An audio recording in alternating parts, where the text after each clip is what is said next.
Today I'm going to show Hank learning the treadmill. So as far as I know, he's never been on a treadmill.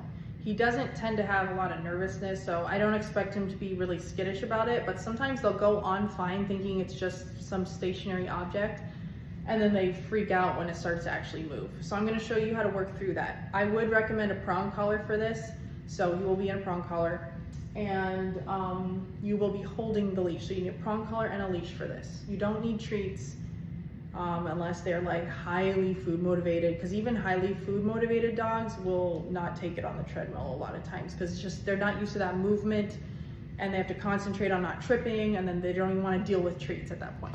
Okay, so Hank is in a prong collar only, just a prong collar, no e-collar, nothing. It's okay if you have the e-collar on. I'm just showing that this is going to be all prong collar leash pressure work. You can use a slip leash.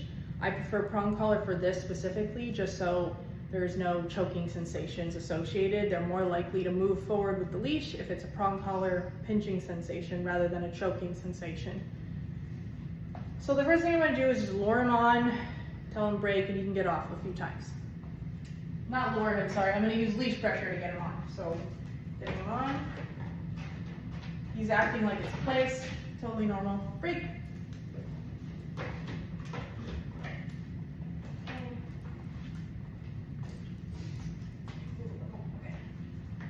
Luring him on, break. Good. Okay, he's getting on just fine.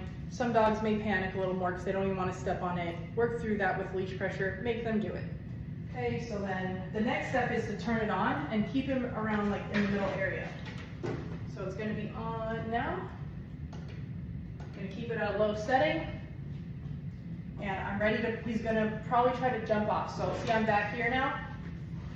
He's like, oh, it's moving. I'm going to turn it up a little. Just, you want to get it to like a natural walking pace. You don't want it to be so slow that they're like, Okay, so I'm basically just making sure he stays. So he's pulling backwards a lot. I'm going to slow it down. I want it to be slow enough that he doesn't feel, hold on, let me get the camera better.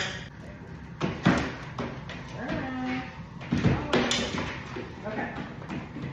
Okay, so I'm just keeping him as much forward, but kind of in the middle as possible. You have to work around this bar. And you stand like this, so that if he backs up, I can pull him forward, and I can also push him back if he tries to jump off. And I'm actually, my body's blocking in here, which is great.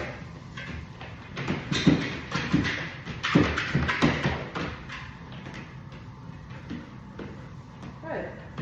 Once they start actually staying upright and walking okay, you want to speed it up just a bit, because when it's too slow, it's almost more awkward for them, where they like don't know how to pace themselves. So you want it to be a natural like walking pace. This is way too slow.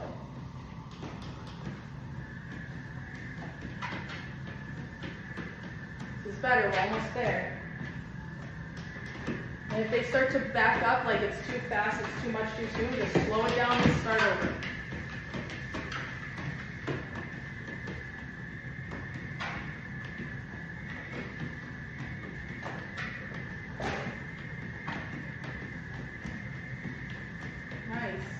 This is a great start.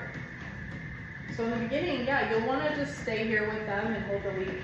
Eventually, they will either just not need a leash at all, or you can like tie it to something, but do not leave them unsupervised. Okay, and there's an emergency stop thing you can even use. If you have one of these, you'll know. But basically, this is how you get it started. And eventually speed it up little by little until they're at a natural trotting pace. But don't be too quick to do that. You know, like take your time with it.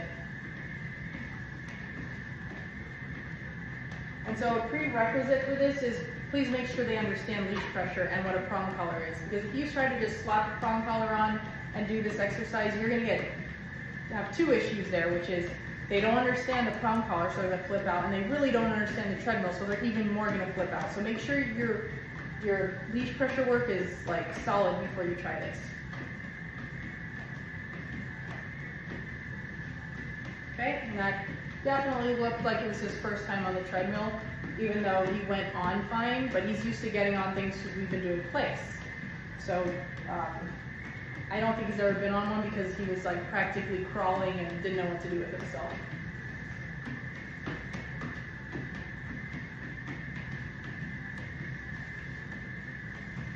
And then keep it short and sweet, okay? If they do a really good job, tell them break and just be done with it for that day, or maybe try again like later in the day, okay? Don't make it super long in the beginning. It's not like, oh cool, let's do 2 miles. It's like, hey, that was easy, right? Okay, you're done, break. Good boy, buddy. Yeah.